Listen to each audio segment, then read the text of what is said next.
한 두세 주 걸렸잖아요.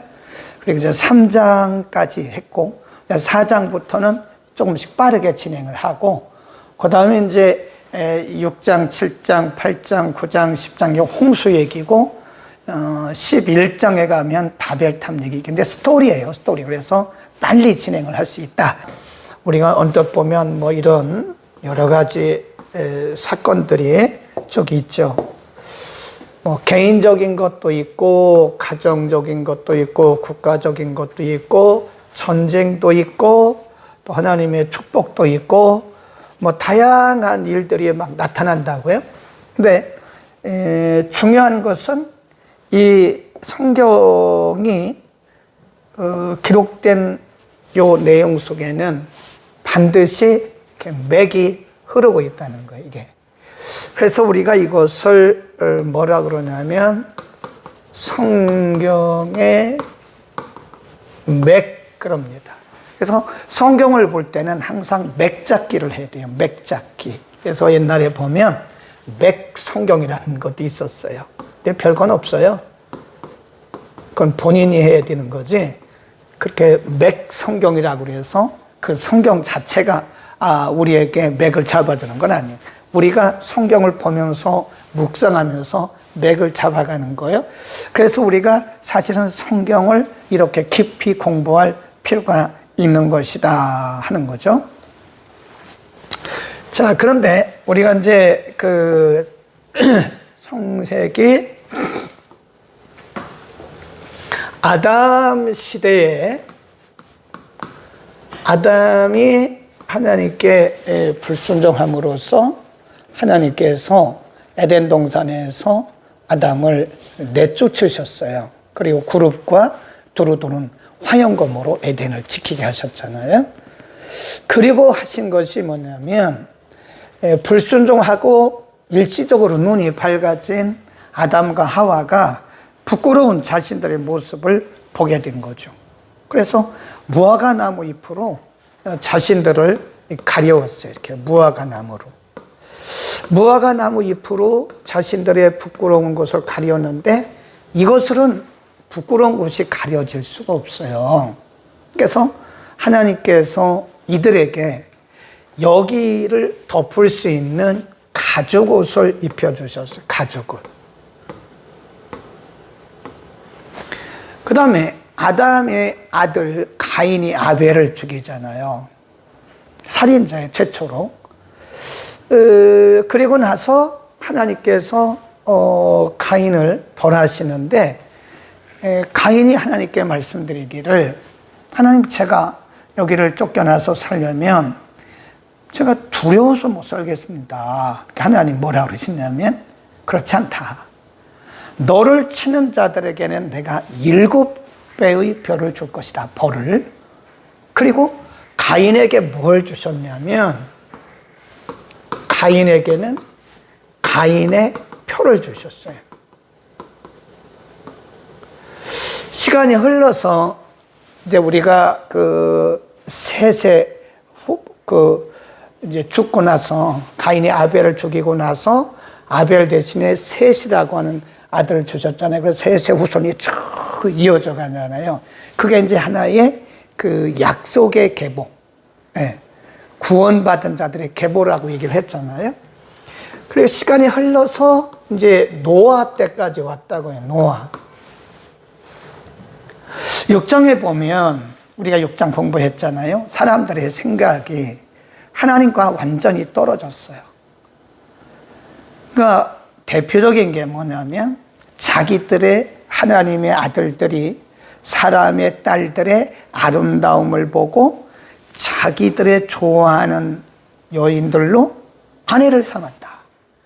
거기에 하나님의 뜻을 물어본 흔적도 없고 하나님과 관련된 흔적도 하나도 없어요.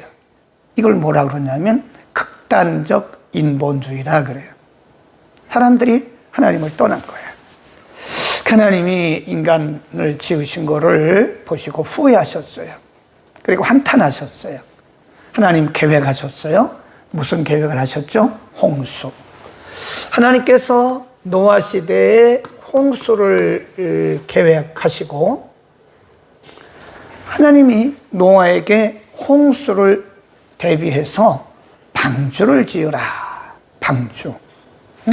방주. 방주. 방주를 짓는데 하나님께서 길이, 또 넓이, 높이, 모양, 재료 다 알려주셨어요. 그러니까 성경에 뭐라고 말씀하시냐면 노아가 방주를 짓는데 하나님이 명령하신 대로 했다. 그게 중요하다고 그랬죠. 우리가 아무리 열심히 해도 소용없어요. 그건 자기 열심, 그건 인본주의예요. 네. 우리가 아무리 열심히 해도 내 생각대로, 내 뜻대로, 내 경험대로 하는 것은 하나님과는 아무런 관계가 없어요. 어떤 분들은 그래요. 내가 이렇게 열심히 했는데 왜 그러냐고. 열심히 중요한 게 아니에요. 하나님의 말씀대로, 하나님의 명령대로, 하나님의 뜻대로. 우리가 기도를 열심히 하잖아요. 근데 기도를 아무리 열심히 해도 하나님의 뜻을 구하지 않은 것은 그냥 주문 외우는 일반 종교의 기도와 똑같은 거예요. 다른 종교도 기도가 있잖아요. 우리의 신앙생활이 다 그런 거예요. 그러니까 노아가 하나님의 명령대로 방주를 지어요. 근데 여기 중요한 것이 뭐냐면 방주를 짓는데 모양이라든지 크기라든지 이런 칸들을 막으라고 말씀하시고 여기에 뭘 칠하라고 그랬어요? 자, 한번 가보겠습니다. 이 방주를 짓는데 여기에다가 자, 가봅니다. 잣나무로 14절입니다. 6장 14절에 보면 잣나무로 방주를 위하여 너를 위하여 방주를 짓되 그 안에 간들을 막고 역청으로 안팎을 칠하라. 역청. 이 안팎을 뭘로 칠하냐면 역청으로 칠해요. 역청. 이 굉장히 중요합니다. 이게 역청. 역청으로. 이 방주의 안과 밖을 역청으로 칠하라고 했어요. 그러면 여기까지 이제 우리가 조금 더 나가면 이제 바벨탑이 나오는데요. 여기까지 보면 복음이 흘러가고 있어요. 복음. 이게 다 복음입니다. 그러니까 우리가 창세기부터 요한계시록까지 예수 그리스도의 피, 예수 그리스도의 의를 발견하지 못하면 성경의 맥을 못 잡은 거예요. 그러니까 우리가 항상 설교도요, 마지막은 예수 그리스도예요. 윤리도덕이 아니에요. 정치도 아닙니다. 설교 시간에 정치 얘기할 이유가 없어요. 그리스도를 얘기해야 되는 거예요. 모든 길은 다 그리스도로 통한다고 지난주에 말씀드렸잖아요. 그래서 보세요. 가족은 복음이라니까요. 그리스도의 의. 가족옷은 그리스도의 의를 상징한다. 가인의 표, 그리스도의 의를 상징한다. 역청, 방주를 칠하는 역청, 그것도 그리스도의 의입니다. 복음이에요, 복음. 그러니까 창세기에도 복음이 들어있어요. 예수 그리스도의 복음이 들어있어요. 창세기를 보면서 우리가 예수 그리스도의 복음을 발견하지 못하면 그냥 이야기한 거예요, 이야기. 출애굽기도 그리스도의 복음이 들어있어요. 레위기에도 그리스도의 복음이, 그리스도의 피가 들어있어요. 신명기에도 축복에 대한 것이지만 거기에 그리스도의 보혈, 그리스도의 복음이 들어있는 것이다. 그래서 우리는 모든 성경 속에서 그리스도의 복음을 발견해야 된다. 자, 7장으로 갑니다. 7장 5절 노아가 여호와께서 자기에게 명하신 대로 다 준행하였더라. 9절 하나님이 노아에게 명하신 대로 암수 둘씩 노아에게 방주로 들어갔다. 하나님께서 말씀하시기를 정결한 짐승이라고 그랬어요. 다시 한번 꼭 앞으로 한번 보세요. 정결한 짐승이라는 표현을 합니다. 13절 6장 13절 하나님이 노아에게 이르시되 모든 혈육 있는 자의 강포가 땅에 가득하므로 그 끝날이 내 앞에 이르렀으니 내가 그들을 땅과 함께 멸하리라. 너는 잣나무로 너를 위하여 방주를 짓고 그 안에 간들을 막고 역청으로 그 안과 밖에 칠하라. 쭉 말씀하세요. 그리고 19절로 한번 가. 19절에 보면 혈육이 있는 모든 생물을 각기 암수 한 쌍씩 방주로 들어가서 너와 함께 생명을 보존케 하라. 첫 번째, 암수. 그 땅에 그때 당시 있던 모든 생명 있는 것들의 암수 한 쌍씩 방주에 들어가라고 그랬어요. 그것은 생명을 보존하기 위한 것이다. 20일. 너는 먹을 모든 식물을 내게로 가져다가 저축하라. 이것이 너와 그들의 식물이 되리라. 노아가 하나님께서 명하신 대로 하였더라. 그랬습니다. 그 다음에 7장 8절 봅니다. 6절 홍수가 땅에 있을 때에 노아가 600세라 노아가 아들들과 아내와 자부들과 함께 홍수를 피하여 방주에 들어갔고 정결한 짐승과 부정한 짐승과 새와 땅에 기는 것이 하나님이 노아에게 명하신 대로 암수 둘씩 노아에게 나와 방주로 들어갔다. 한 쌍씩 암수에서 한 쌍씩 들어가는데 어떤 것은 매우 정결한 짐승이 있고 어떤 것은 부정한 것도 있다. 그런데 부정한 것도 어쨌든 간에 앞으로 씨를 번식하기 위한 것이고 여기에 정결한 짐승의 용도가 뭐냐 꼭 기억하셔야 돼요. 자, 여기 보면 방주 안에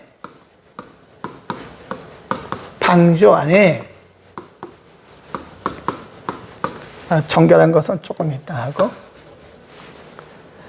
암수 한 쌍씩 두 번째 정결한 짐승 용도가 있다니까요. 하나님께서 노아에게 말씀하시기를 이렇게 암수 한 쌍씩 정결한 것이나 부정한 것이나 방주에 들어가게 하고 정결한 것 꼭 구분하라 라고 말씀했어요. 그 이유가 뭔가를 우리가 곧 볼 수가 있습니다. 자, 쭉 넘어갑니다. 7장 16절 그에게 명하신 대로 들어가며 여호와께서 그를 닫아 넣으시니라. 여기 줄거 놓으세요. 이거 조금 이따 하고요. 하나님께서 노아에게 방주를 지으라고 말씀하시고 방주를 지었잖아요. 그리고 하나님께서 명하신 대로 암수 한 쌍씩 부정한 것 정결한 것 다 들어가자마자 하나님이 문을 딱 닫아버렸어요. 그래서 이 방주라고 하는 것은 우리가 구원의 방주다.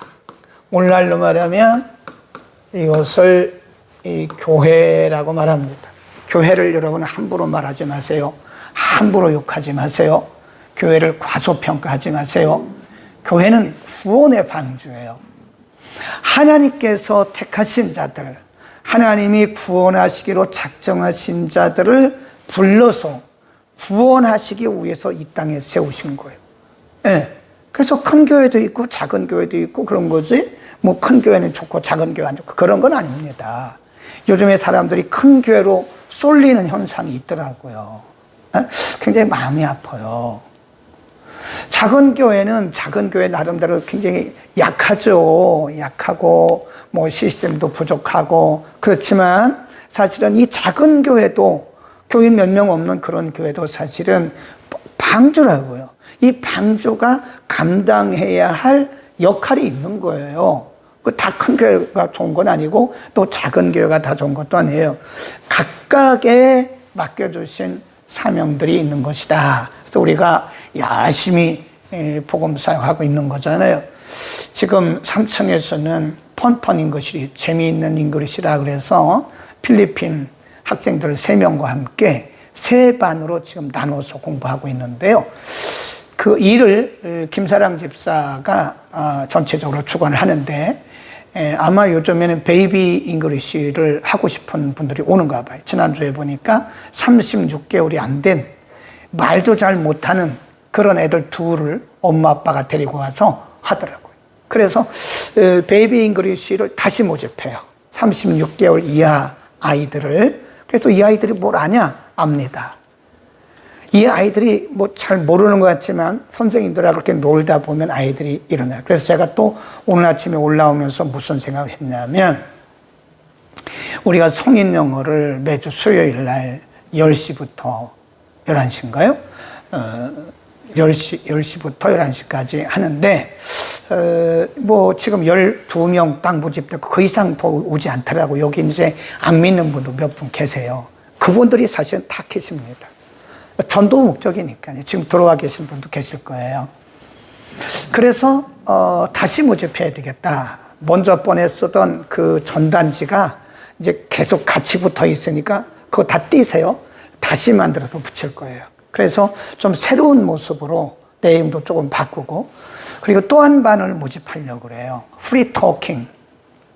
그러니까 이제 제가 처음에 해보니까 저와 함께하는 이런 분들 이제 함께하고 잘하시지만, 어떤 분 중에서는 또 뛰어난 분들 한 2분이 오셨다가 너무 쉽다 그래서 안 나오더라고요. 이제 그런 분들은 프리 토킹을 해야 돼요. 프리 토킹. 한국인과 하는 것이 아니라 또 막상 붙여놓으면 잘 못해요. 또 그분들도. 프리 토킹 뭐 하와이어 몇 마디 하다가 더 이상 뭐가 있겠어요? 그래도 이렇게 중, 고, 성인 반 중에서, 청년반들 중에서 이 지역에서 프리 토킹을 하고 를 원하는 분들은 오라 이거예요. 그래서 프리 토킹 반을 하나 더 만들고요. 지지난주부터 보니까 청년 하나가 영어 예배 나와요. 어떻게 왔냐 그랬더니 외국 살다 왔는데, 이 주변에는 영어 예배하는 데가 없다는 거예요. 있기는 있는데 뭐 우리처럼 이렇게 원어민이 직접 하는 데가 없다는 거예요. 그래서 찾아서 와서 잘 나옵니다. 아주 설거지도 하고 부엌에 가서. 이게 복음을 전하기 위한 거예요. 응? 복음을 전하기 위한 겁니다. 아이들은 재료비 3만 원 받고요.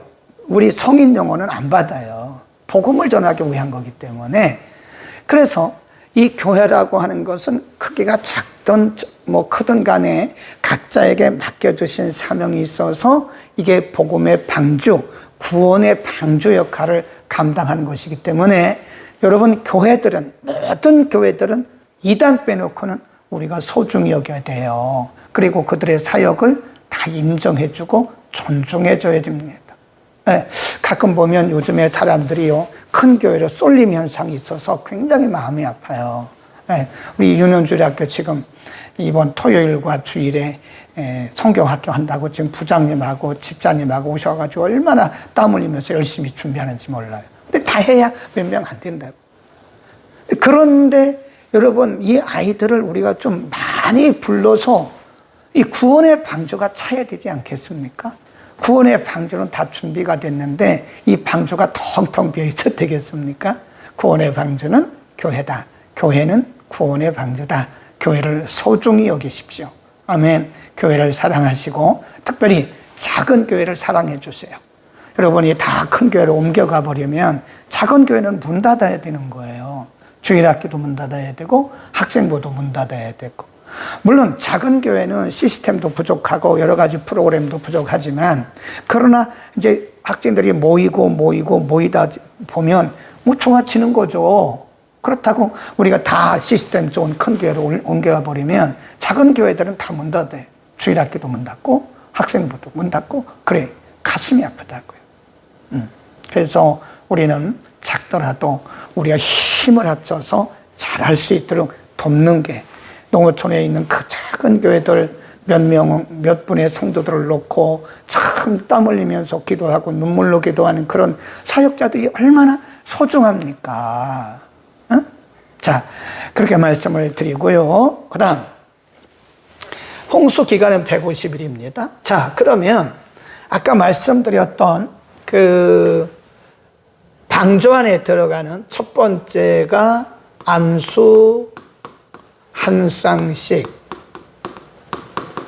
그리고 두 번째가 정결한 짐승. 이게 용도가 있는 거예요. 하나님께서 이렇게 명령하실 때는요, 어떤 것 하나 의미 없는 게 없어요. 우리에게도 하나님께서 일하시는 걸 보면 우리의 마음에 들든 안 들든 이해가 가든 안 가든 간에 모든 것이 다 신실하신 하나님, 완벽하신 하나님 행하시는 거기 때문에 우리가 하나님을 믿음으로 바라보면요, 버릴 게 하나도 없습니다. 불평불만이 나올 수가 없어요. 자, 그러면 왜 하나님이 암수 한 쌍씩 방주 하나로 따라가? 이거는 뭐냐면 아까 말씀드린 것처럼 생명의 보존이에요. 생명의 보존을 위해서 암수 한 쌍씩 들어가라고 그랬고요. 정결한 짐승은 뭐냐? 자, 쭉 넘어갑니다. 이제 홍수 후에 8장으로 갑니다. 8장 20절. 네, 8장 20절로 갑니다. 시작. 노아가 여호와를 위하여 단을 쌓고 모든 정결한 짐승 중에서와 모든 정결한 새 중에서 취하여 뭘 드렸대요? 번제. 번제를 드리기 위해서 그런 거예요. 하나는 생명의 보존을 위한 것이고요. 하나는 번제를 드리기 위해서 그런 것이다. 그러니까 하나님이 오늘날로 말하면 예배거든요. 하나님께서 예배를 얼마나 소중히 여기시는가를 알아야 돼요. 예배는 생명이에요. 생명입니다. 여러분, 예배를 그냥 뭐 시간이 되면 드리고 안 드리면 안 돼. 그렇게 생각하면 안 돼요. 예배는 생명. 하나님이 노아에게 정결한 짐승을 방주 안에 데리고 들어가라고 말씀하신 것은 홍수 후에 하나님이 받으실 예배, 하나님이 받으실 그 번제를 위해서 미리 준비하게 하신 것이다. 아멘. 하나님께서 우리에게 기대하시는 것은 예배입니다. 너무 중요한 것입니다. 감사해요. 꼭 기억을 하시길 바라고요. 9장으로 갑니다. 9장. 하나님이 노아와 그 아들들에게 복을 주시며 그들에게 이르시되 생육하고 번성하여 땅에 충만하라.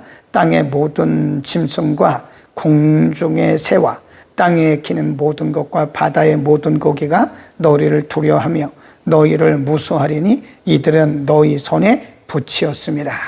1절에 보면 하나님이 노아와 그 아들들에게 복을 주시며 그들에게 이르시되 생육하고 번성하여 땅에 충만하라. 네. 뭐가 기억나죠? 네. 창세기 1장에 보면 하나님이 처음 사도 아담을 창조하시면서 하나님께서 아담에게 하신 말씀이죠. 그죠? 네. 똑같아요. 복을 주시며 이르시되 생육하고 번성하고 땅에 충만하라. 그리고 하나 빠진 게 있어요. 다스려라. 그게 빠졌어요. 그러니까 우리는 이제 보통 이렇게 봅니다. 아담부터 에덴 동산부터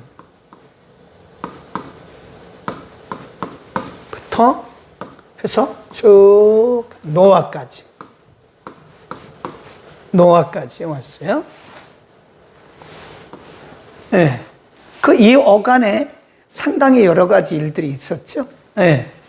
뭐 타락하기도 하고 쫓겨나기도 하고 살인도 하고 그래서 결국은 이제 방주를 짓고 방주 안에 있던 노아와 그 식구를 통해서 사람이 다시 번식이 됐고 그때 한 쌍씩 들어갔던 그 짐승들, 곤충들로 인해서 다시 번식이 됐고 그래서 여기 보면 아담에게 하셨던 그 말씀 생육하고 번성하고 땅에 충만하라 하는 이 말씀, 그리고 노아에게 생육하고 번성하고 땅에 충만하라 하는 이 말씀 같다는 거예요. 그래서 우리는 여기를 뭐라 그러냐, 여기를 이제 원래 창조라 그러죠. 원창조라 그러고요. 여기서부터는 하나님께서 처음에 원래 창조하셨던 모든 것들을, 방주에 있는 것들을 제외하고는 싹 멸하셨잖아요. 그렇죠. 그리고 다시 시작한 거예요. 그거를 뭐라 그러냐, 재창조라 그래요. 조금 다르죠. 창조는 뭐죠? 무에서 유를 창조하신 거예요. 이 창조는, 처음에 창조는 무에서 유를 창조하신 거죠. 네. 그러나 이 재창조는 있는 것을 가지고 유에서 유를 창조하신 것이다. 그게 재창조하신 것이다. 그렇게 이해를 하시면 되겠습니다. 이해하시겠죠? 자, 거기 봅니다. 3절. 무릇 산 동물은 너희의 식물이 될 것이다. 채소같이 내가 이것을 다 너희에게 주노라. 아담에게 준 식물은요, 채소였어요. 채소. 아담에게 준 에덴 동산에서는 채식입니다. 그런데 홍수 이후에 노아에게는 3절에 보면 산 동물은 너희의 식물, 식물이란 말은 먹는, 먹잇거리, 그런 얘기입니다. 산 동물은 너희의 식물이 될지라. 식물처럼, 이런 베지터블처럼 이것도 너희의 먹이가 될 것이다. 그래서 이때부터 육식이 주어진 겁니다. 이해하시겠죠? 그러니까 이 아담 때는, 에덴 동산에서는 이게 채식만 있었다고, 채식. 근데 지금 노아 이후부터, 노아 때부터죠. 노아 때부터는 육식도 함께 주어졌다. 그 대신에 육식을 하되, 4절, 그러나 고기를 그 생명되는 피채 먹지 말라. 내가 반드시 너희 피고 너희 생명의 피를 찾으리니 짐승이면 그 짐승에게서, 사람이나 사람의 형제면 그에게서 그의 생명을 찾으리라. 무릇 사람의 피를 흘리면 사람이 그 피를 흘릴 것이니 이는 하나님이 자기 형상대로 사람을 지었음이니라. 너희는 생육하고 번성하여 땅에 편만하여 그 중에 번성하라 하셨더라. 육식을 하되 피를 먹지 마라. 피는 먹지 말라. 왜냐? 피는 생명이다. 그랬어요. 피 흘린 죄는요, 하나님이 굉장히 크게 보세요. 네, 사람의 생명을 해하는 죄는 굉장히 큽니다. 크게 보십니다. 피채 먹지 마라. 우리가 고기를 먹을 때도요, 피채 먹으면 안 된다고요. 네. 그러면 신약에서는 어떠냐? 뭐 다 피가 들었죠? 근데 우리가 산 피, 그거 먹는 거는요, 건강에도 안 좋아요. 옛날에 우리 그 시골에서 보면요, 지금은 이렇게 도살장이 따로 있어요. 저 마정동에 가도 있고 따로 있습니다. 기계로 하고. 그런데 옛날에는 동네마다 소를 잡는 그 도살장이 있었어요. 그래서 저 논 한가운데 있습니다. 그래서 옛날에 어른들이 그 소 잡는 걸 봤는데요, 정말 눈 뜨고 보기가 어려워. 어린 애 때인데도요, 아주 징그러워요. 예. 그냥 그 소를 딱 잡잖아요. 그리고 배를 딱 갈리면 이미 목숨은 끊어졌지만 속에서는 열이 있다고요. 그 간을 꺼내가지고 막 뜨끈뜨끈한 간을 맛있다고 소금 찍어서 막 먹는 거예요. 어떤 사람들은 그 안에 있는 피를 막 떠먹어요. 그거 안 돼요. 굉장히 비위생적이고요. 비위생적인 것도 있지만 성경에서 금한 것이다. 피째 먹지 말라 그 말은 생명을 소중히 여기라 그 얘기입니다. 피는 생명이기 때문이다. 넘어갑니다. 자, 8절. 하나님이 노아와 그와 함께한 이들에게 아들들에게 일러가라사대 내가 언약을, 거기 줄겁시다. 내 언약을 너희와 너희 후손과 너희와 함께한 모든 생물 곧 너희와 함께한 새와 육축과 쭉 내려갑니다. 11절. 내가 너희와 언약을 세우리니 다시는 모든 생물로 홍수를 멸하지 아니할 것이다. 땅을 침몰할 홍수가 다시는 있지 아니하리라. 12절. 하나님이 가라사대 내가 너와 너희 사이에 및 저희와 함께 있는 모든 생물 사이에 영세까지 세우는 증거는 언약의 증거는 이것이니 내 무지개를 구름 속에 둘 것이다. 그래서 하나님이 언약을 세우셨어요. 우리가 그걸 뭐라 그러냐면 무지개 언약 그럽니다. 무지개 언약이 뭐죠? 내가 다시는 이 세상을 홍수로 멸하지 않을 것이다. 물론 뭐 중국에도 홍수가 나고 미국에도 홍수가 나고 우리나라에도 홍수가 나는데 홍수로 사람이 망하지는 않아요. 일부의 어떤 홍수로 인한 피해는 있죠. 일부의 인명사상은 있죠. 그렇다고 해서 홍수 때문에 온 인류가 죽지는 않아요. 네. 그 대신 뭘로 명하느냐? 우리가 베드로후서, 베드로전서에 보면요, 불로 멸하리라 그러죠. 불. 예, 물로는 이제 이 세상을 멸하지 않으세요. 근데 불로 멸하리라 그러죠. 불. 이 불이라고 하는 것은요, 하나님이 예를 들어서 보여주셨어요. 소돔과 고모라가 하늘에서 유황불이 내려서 망했죠. 유황불. 생각이나 했어요? 그 유황불은 사람이 만들 수가 있는 게 아닙니다. 하늘에서 유황불이 내려서 소돔과 고모라를 멸하신 것처럼 베드로 서신에 보면 이제 이 세상은 불로 멸하리라. 그런 말씀이 있어요. 불. 이 불이 뭐냐? 이 불이요. 핵이라고 그래요. 핵. 불이죠.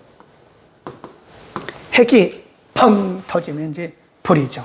그러니까 이게 핵전쟁이죠. 지금 뭐 4차 중동 전쟁이 터지느냐 마느냐, 이란과 또 이라크, 이스라엘, 또 팔레스타인, 레바논 이런 나라가 아주 극한 대치를 하고 있는 거예요. 지금 그쪽에 제일 많이 보유하고 있는 것이 핵입니다. 핵이에요. 핵. 우리나라는 사실은요, 우리가 그 핵을 원자력이지, 이제 원자력을 통해서 발전소도 만들고 우리는 이제 유익하게 만드는데 이게 처리를 잘못하면요, 우리에게 큰 해가 됩니다.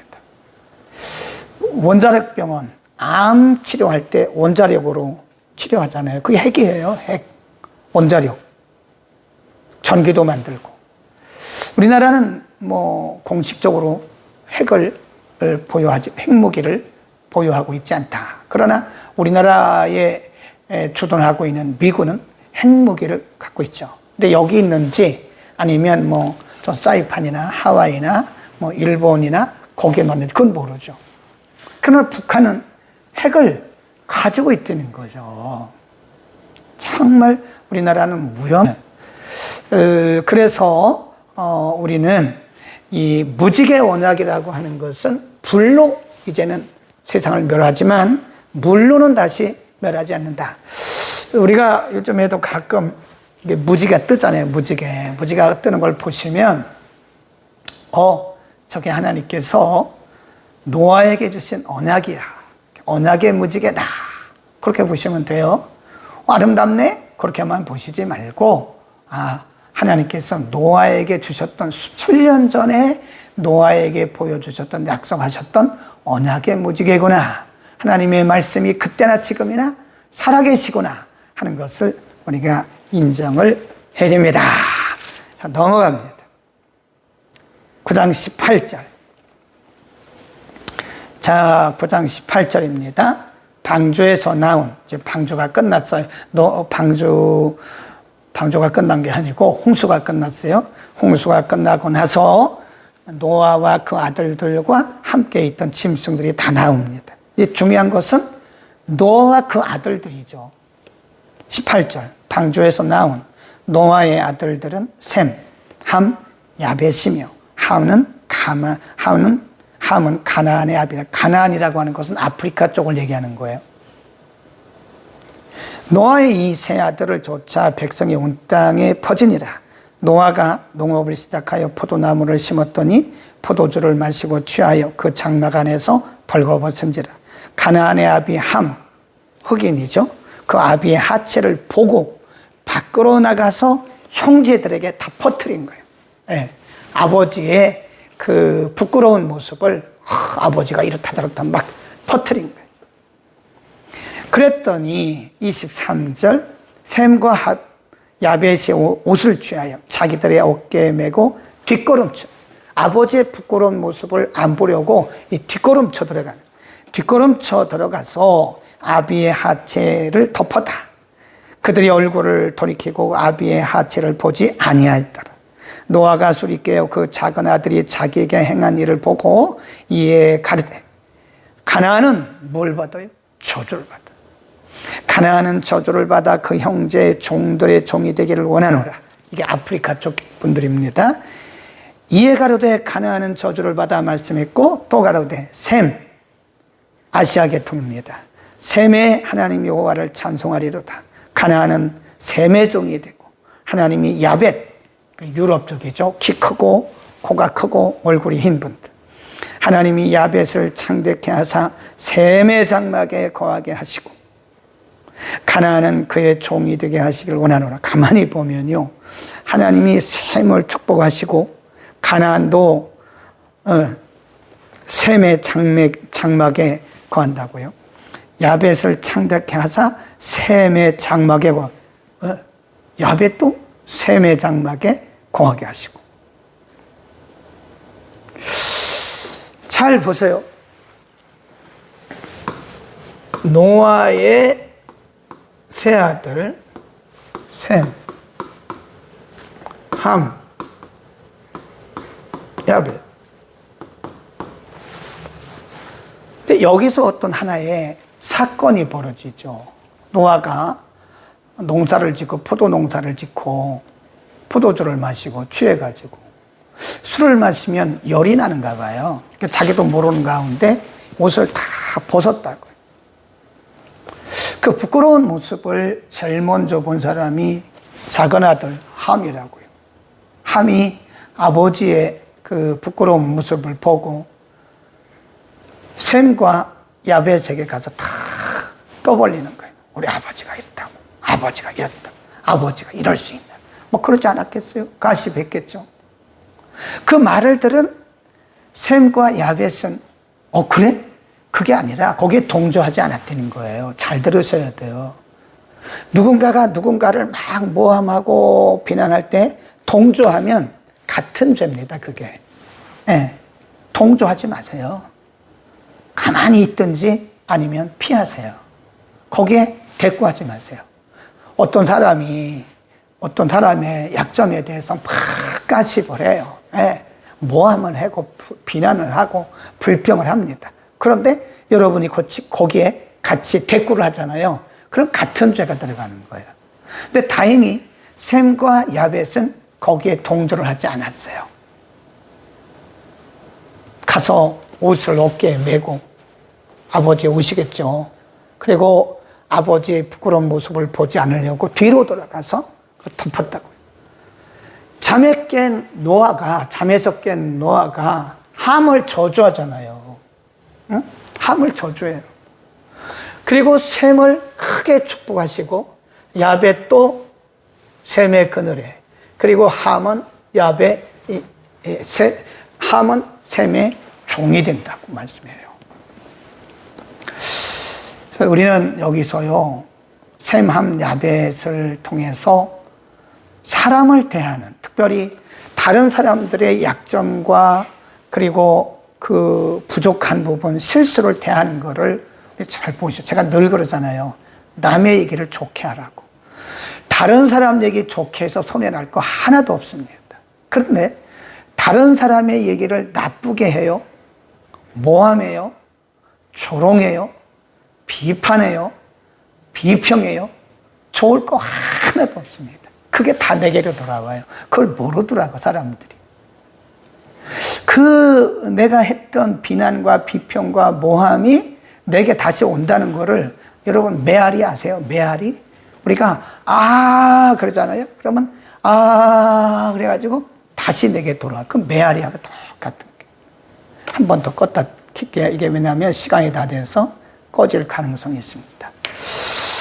오늘 끝까지 많은 분들이 돌아와 계시는데 우리는 이 함을 배워서는 안 돼요. 셈과 야벳에서. 그래서 우리의 지체들의 그런 허점이나 실수나 안 좋은 점이 있으면 덮어주세요. 사랑으로 덮어주세요. 그게 사랑이고 그게 크리스찬이지. 그거를 드러내가지고 왜 그래 그거를 막 가십하고 사람들에게 전달하고 이거는요 공범입니다. 공범. 동조하지 말라니까요. 그런 사람과 친구하지 마세요. 같이 앉지도 말라고 시편 1편에서 말씀했잖아요. 복 있는 사람은 악인의 자리에 앉지도, 오만한 자리에 앉지도 않, 그의 길을 따르지도 않는다 그러잖아요. 함을 보면서 우리는 복된 인생을 살아야 된다. 아멘. 10장입니다. 거기 보면 노아의 아들 셈과 야벳과 함의 후예는 이러하니라. 야벳의 아들들은 쭉 나가요. 야벳의 아들들은 19족속 써놓으세요. 야벳의 아들들은 족속이 19족속. 여기 나온 것이 19족속. 그 다음에 함의 족속이 30족속. 쭉 퍼져나간 거예요, 지금. 야벳의 족속이 26족속. 쭉쭉쭉쭉 퍼져나가는 거예요. 생육하고 번성하라 그랬으니까 쭉쭉 퍼져나가요. 함 보세요, 함. 저주받은 함을 보세요. 족속은 제일 많은데요. 거기 보세요. 함의 6절입니다. 함의 아들은 구수와 미스라임과 북과 가나안이에요. 8절 구수가 또 니므롯을 낳았으니 그는 세상의 영걸이다. 영걸이란 말은요, 키가 크고 전쟁을 잘하는 사람을 말하는 거예요. 그게 누구의 후손이에요? 함의 후손. 우리가 전 세계에 여러 인종이 있잖아요. 백인종. 이 사람들은 키가 크고 얼굴이 흰 사람들은 그 야벳 족속이에요. 그리고 우리처럼 이렇게 얼굴이 조금 흰 것도 아니고 검은 것도 아니고 이렇게 된 사람들은 셈족입니다. 그러니까 아시아는 셈의 계통이에요. 셈족. 그리고 함은 아프리카잖아요. 51개인가 52개 주가 있는데 다 검어요. 네. 함의 족속. 근데 기골이 장대하죠. 근데 보면 이 함의 후손들인 아프리카 사람들은요 조금 이렇게 거세요. 사람들이 거셉니다. 다 그런 건 아닌데 대체로 거세다를 볼 수가 있어요. 처음 연결이 있고 9절 그가 여호와 앞에서 특이한 사냥꾼이 되었으므로 속담에 이르기를 아몬은 여호와 앞에 니므롯 같은 특이한 사냥꾼이로라 하더라.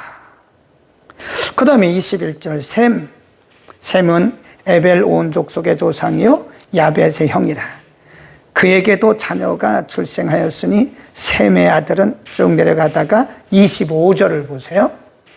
에벨은 두 아들을 낳고 하나의 이름을 벨렉이라 하였으니 그때에 세상이 나뉘었다.